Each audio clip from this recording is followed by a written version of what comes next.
ئایا دڵسۆزی چییە بەرامبەر بە کۆمەڵگا و بەرامبەر بە خەڵک بەڕێزان؟ ئەوەیە کە ئینسان خەم لە دین و ژینی خەڵک بخوات، ئەوەیە کە ئینسان خەمی دین و ژینی خەڵک بێت، ئەوەیە کە کۆمەڵگاکەی ئاراستە دەکا بەرە و ڕێبازێکی ڕاست کە ڕێبازی ئیسلامە، ئەوەیە کە کۆمەڵگاکەی ئاراستە دەکات بەوەی کە بەرەو هەڵدێران نەڕوات. ئەو کەسانە کە خەم لە دین و ژینی خەڵک دەخۆن، ئەو کەسانە بەڕێزان کەسانێکی دڵسۆزن بەرامبەر بە کۆمەڵگا.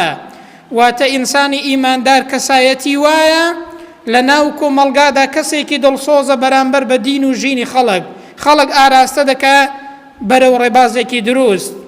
بۆیە ئەو سیفەتەش سیفەتی پێغەمبەران بووە.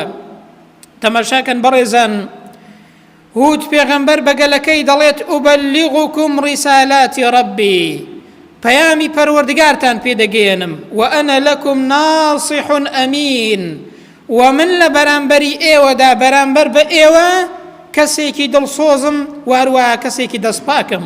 تەماشاکەن بەڕێزان، ئەوە سیفەتی پێغەمبەرانە، کەسێکی ئەمین، کەسێکی دەستپاک، کەسێک کە خەڵک ئاراستە دەکا بەرەو ڕێبازێکی دروست، بەرەو دینی خوای پەروەردگار.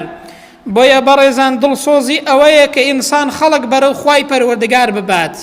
ئینسان بەهۆی دینەوە خۆی دەناسێ، خەڵکیش دەناسێت.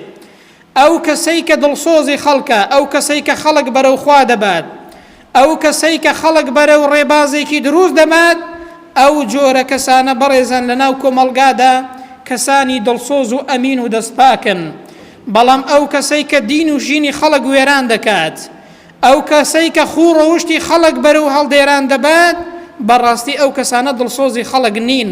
پێغەمبەران دڵسۆزی خەڵک بوون، هەر کەسێکیش لەسەر ڕێو شوێنی پێغەمبەران بێت دەی بەڕێزان ئەو کەسەیە بەڕاستی کەسێکی دڵسۆز و ئەمینە.